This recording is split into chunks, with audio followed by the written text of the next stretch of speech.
Welcome friend, welcome to my Tech Civil channel.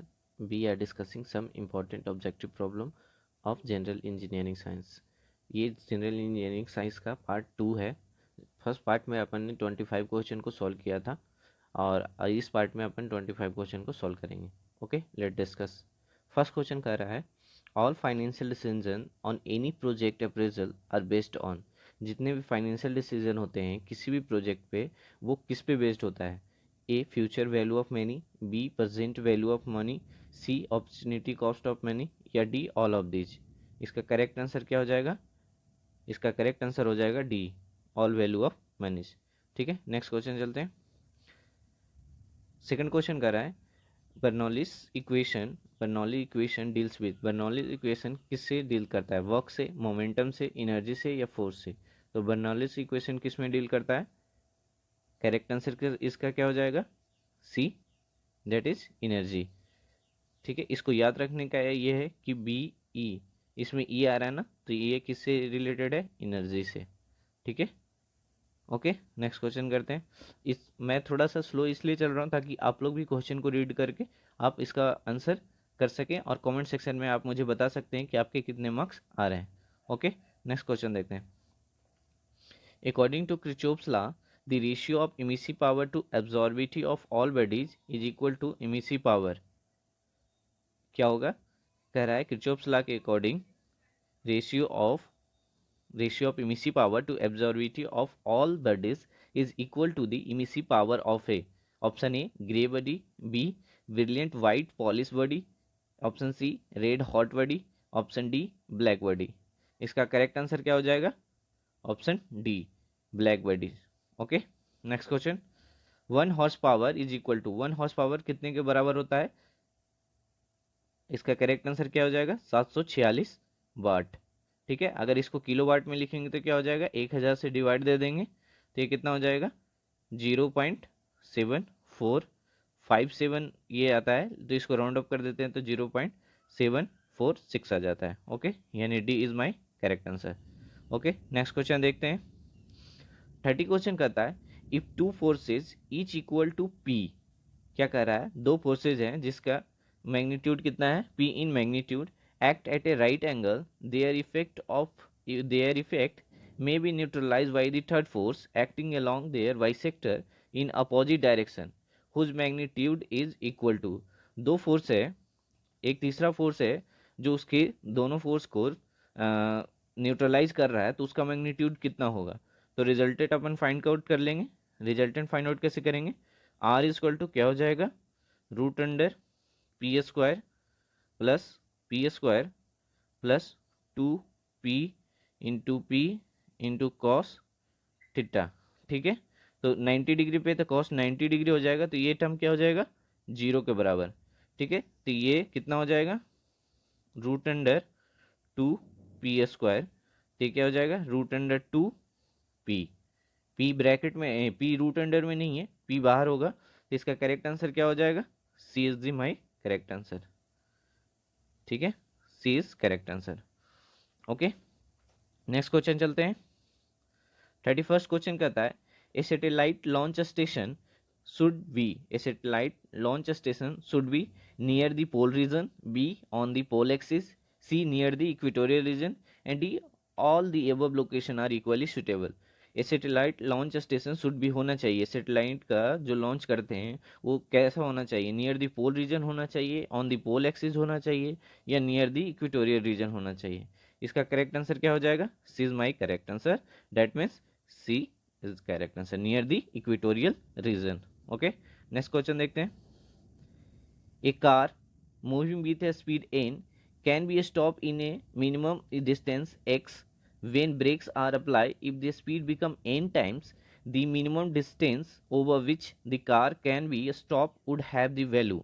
एक car है जिसकी स्पीड कितनी है n और स्टॉप होता है मिनिमम डिस्टेंस कितनी है x जब वो ब्रेक अप्लाई करता है. ठीक है, यदि स्पीड n टाइम्स हो जाता है तो मिनिमम डिस्टेंस जहाँ पे कार रुकती है वो मिनिमम डिस्टेंस कितना होगा?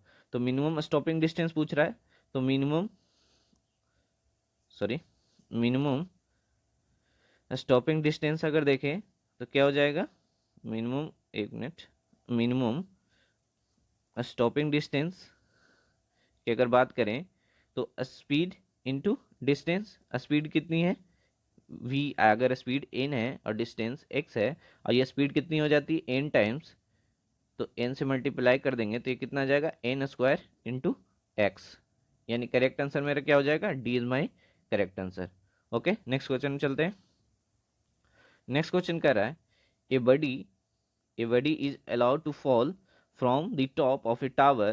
It fall through half the height in 2 seconds. The total time taken by buddy to reach the ground is approximately. एक बडी को अलाउ किया जाता है, फॉल किया जाता है एक टावर के हाइट से, अगर ये आधे हाइट पहुंचने में टू सेकंड का टाइम लेता है, तो टोटल हाइट कवर करने में ये यानी ग्राउंड पे आने में ये कितना टाइम कवर करेगा। ठीक है, तो इसको कैसे सॉल्व करेंगे।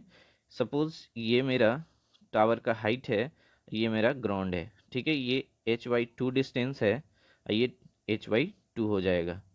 ठीक है, तो एक हमें इक्वेशन जानते हैं s equal to u t plus half a t square. Okay, initial speed zero होगा तो इसको अपन जीरो कर देंगे। ये h/2 डिस्टेंस आने में कितना लेता है, h/2 डिस्टेंस आने में कितना लेता है टाइम, ये 0+1 upon acceleration due to gravity की वैल्यू कितने ले लेते हैं 10 इंटू 2 का स्क्वायर।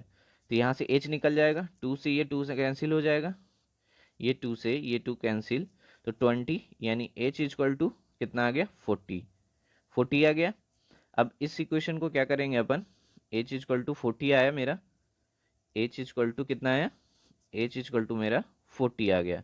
ठीक है, अब इसको दोबारा अप्लाई करेंगे तो 40 इक्वल टू फिर फाइनल वेलोसिटी भी क्या होगा 0 प्लस हाफ ए की वैल्यू 10 टी फाइंड आउट करना है। तो यहाँ से टी की वैल्यू कितनी आ जाएगी, टी की अगर वैल्यू देखें तो 2√2 यानी 2.8 सेकेंड, यानी करेक्ट आंसर क्या हो जाएगा, D is my correct answer. Okay, ठीक है, नेक्स्ट क्वेश्चन चलते हैं।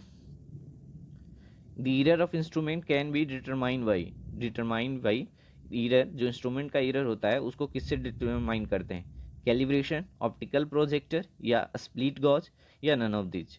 तो करेक्ट आंसर इसका क्या हो जाएगा, C is my A is correct answer, calibration is the correct answer. Okay, next question देखते हैं 35।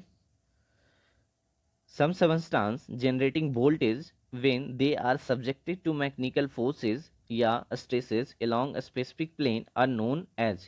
कुछ सबस्टांस जो वोल्टेज जनरेट करते हैं and subjected to mechanical forces या stress along a specific plane, मतलब किसी एक पर्टिकुलर प्लेन में, तो उसको क्या कहते हैं, थर्मो इलास्टिक, मैग्नेटो इलेक्ट्रिक या प्रीजो इलेक्ट्रिक या फिर फोटो इलेक्ट्रिक।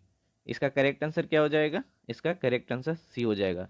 ये स्पेलिंग इसका गलत लिखा हो, PIEZO पीजो इलेक्ट्रिक होता है, ELECTRIC। ठीक है, इलेक्ट्रिक। ओके, नेक्स्ट क्वेश्चन देखते हैं 36 question. A photo electric device in which the resistance of the metal change directly proportional to the light strike on it is called. इसको क्या कहते हैं, photo cell, photo emission cell, photo voltic cell या photo conductive cell. इसका correct answer क्या हो जाएगा, D. ठीक है, फोटो कंडक्टिव सेल कह रहा है एक फोटो इलेक्ट्रिक डिवाइस है जिस in which resistance the metal change directly proportional to light strike on it, जिस पे डायरेक्टली लाइट पड़ रहा है रेजिस्टेंस के का, उसको क्या कहते हैं, photo conductive cell. Okay, next question 37 question करता है the surface roughness of a drawing is represented by. Surface roughness of drawing का जो सरफेस रफनेस होता है उसको किससे रिप्रेजेंट करते हैं, सर्किल से, स्क्वायर से, जिगजैग लाइन से या ट्रायंगल से। इसका करेक्ट आंसर हो जाएगा डी। किससे रिप्रेजेंट करते हैं, ट्रायंगल से रिप्रेजेंट करते हैं इस तरीके से। ओके, नेक्स्ट क्वेश्चन चलते हैं 38 क्वेश्चन कह रहा है the fact that so closely the instrument reading is following the measure variable term is. उसको क्या कहते हैं, the fact that so closely instrument reading is following, जो इंस्ट्रूमेंट रीडिंग को क्लोजली शो करता है measure variable is term is, उसको क्या कहते हैं। ए ऑप्शन है fidelity, B accuracy, C threshold sensitivity, D precision. ठीक है, इसका करेक्ट आंसर क्या हो जाएगा? Fidelity is the right answer. Okay, next question चलते हैं 39। Bevel protractor, bevel protractor is use for, bevel protractor किसके लिए यूज किया जाता है? एंगुलर मेजरमेंट के लिए, लीनियर मेजरमेंट के लिए, हाइट मेजरमेंट के लिए, या फ्लैटनेस मेजरमेंट के लिए? तो बीवल प्रोटेक्टर किसके लिए यूज करते हैं? फ्लैटनेस मेजरमेंट के लिए, यानी D is the correct answer. 40 question चलते हैं। एन एंगल मेजरिंग डिवाइसेस, इसमें एंगल मेजरिंग डिवाइस कौन सा है? टोरमोइल, हर्मो, हर्माफ्रोथ्राइड, कैलिपर, या साइन बार, या ऑन ऑफ दीज? तो इसका करेक्ट आंसर क्या हो जाएगा? Sine bar, C is the correct answer.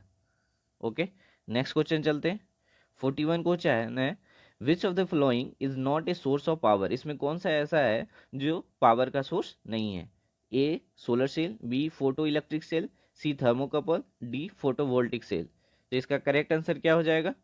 Solar cell होगा, फोटो इलेक्ट्रिक सेल होगा, थर्मोकपल है क्या? थर्मोकपल नहीं हो सकता है, C is the right answer. Okay, next question चलते हैं। 42 मिसिंग है, ओके सॉरी। 43 देखते हैं। The property of a material by virtue of which it can be beaten या roll into plate is called, उसको क्या कहते हैं? अगर किसी प्रॉपर्टी, किसी मटेरियल को, मटेरियल का वो प्रॉपर्टी जिसको बीट करके, मतलब पीट के उसको एक रोल करके, रोल बनाया जा सकता है इनटू प्लेट की तरह, तो उसको क्या कहते हैं? इलास्टिसिटी, मेलिबिलिटी, डक्टिलिटी, या प्लास्टिसिटी? तो इसका करेक्ट आंसर क्या हो जाएगा? उसको क्या कहते हैं? Malleability, B is the right answer. Okay, next question देखते हैं। 44 कह रहा है, the beam is loaded as a cantilever, if the load at the end is increase the failure will occurs.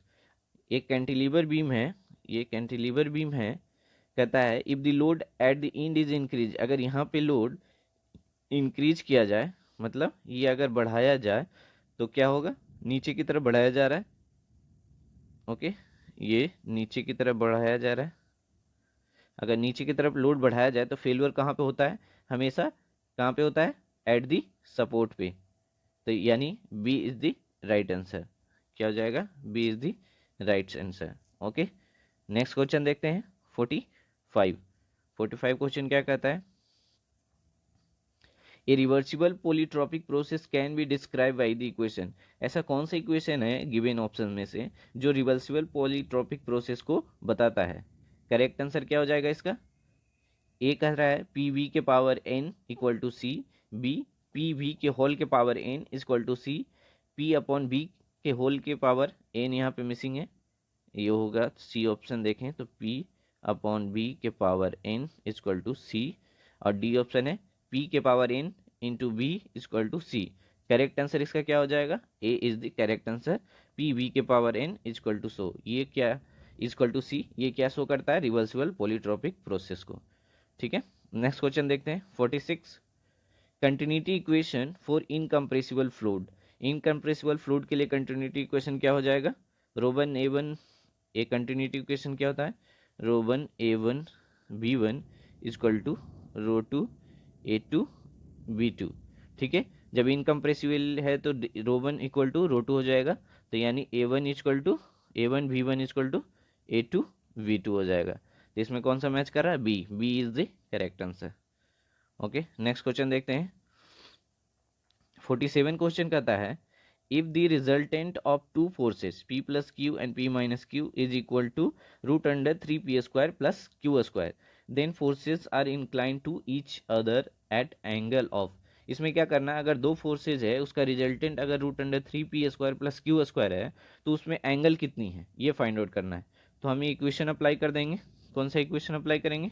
ये रिजल्टेंट का स्क्वायर कर देते हैं, यानी 3P स्क्वायर हो जाएगा plus Q square equal to P square plus Q square plus 2PQ plus P square minus plus Q square minus 2PQ, फिर क्या हो जाएगा? माइनस, यहाँ देखें, माइनस 2P प्लस क्यू, यानी 2 times of P square minus Q square into cos theta, यहाँ लिख देता हूँ कॉस थीटा। तो यहाँ से पी स्क्वायर, ठीक है, यहाँ से क्यू स्क्वायर, यहाँ से 2q² प्लस क्यू स्क्वायर कितना आ जाएगा 3q², ठीक है। और ये 2pq से ये 2pq कैंसिल हो जाएगा, तो क्या रिमेनिंग रह जाएगा, रिमेनिंग क्या बचेगा, रिमेनिंग रह जाएगा, यहाँ देखो, सॉरी, रिमेनिंग क्या रह जाएगा, इधर अगर सब्ट्रैक्ट करेंगे तो इधर आ जाएगा p² माइनस q², सब्ट्रैक्ट करने के बाद equal to 2p² minus q² into cos theta, ठीक है, ये कॉस थीटा। तो यहाँ से एक ये कैंसिल हो जाएगा, तो 1/2 इक्वल टू कॉस थीटा। तो यहाँ से थीटा की वैल्यू कितनी आ जाएगी 60 डिग्री, कॉस 60 डिग्री की वैल्यू कितनी होती है 1/2, यानी करेक्ट आंसर क्या हो जाएगा, B is the correct answer. Okay, next question चलते हैं। 48 क्वेश्चन कह रहा है the beam of length L having uniform load W kg per unit length is supported freely at the ends. The moment at the mid span will be, एक beam है of length L जिसमें UDL लग रहा है, it's supported as freely at the in the moment at mid span, moment कितना होगा mid span पे, तो मोमेंट कितना होता है WL²/8, यानी करेक्ट आंसर सी हो जाएगा। ये कितना होता है WL²/8, तो करेक्ट आंसर क्या हो गया सी। 49 क्वेश्चन देखते हैं। The condition of equilibrium of A coplanar concurrent forces, condition क्या होगा, इक्विलिब्रियम में कंडीशन क्या होगा कोप्लेनर नन कंकरेंट का, क्या हो जाएगा। एक ऑप्शन कहता है summation of horizontal is and summation of vertical is equal to 0, B option summation of horizontal and summation of vertical is equal to 0, summation of vertical comma summation of movement is equal to 0, summation of horizontal vertical और movement तीनों 0 होगा। तो इसके condition of equilibrium के लिए coplanar none concurrent, यहाँ पे एक नोटिस करने वाली है, ये नन कंकरेंट की बात कर रहा है, जिसमें करेक्ट आंसर क्या हो जाएगा, इसमें क्या होता है summation of horizontal is equal to 0 and summation of vertical is equal sorry movement 0 होता है। तो इसका करेक्ट आंसर क्या हो जाएगा, B is the correct answer. Okay, next question चाहते हैं, सॉरी, ओके, ठीक है। तो इसमें 49 क्वेश्चन है, एक दो क्वेश्चन हो सकता है टाइपिंग में मिस्टेक हो गए, but don't worry, we are discuss to another problem, then it will be also in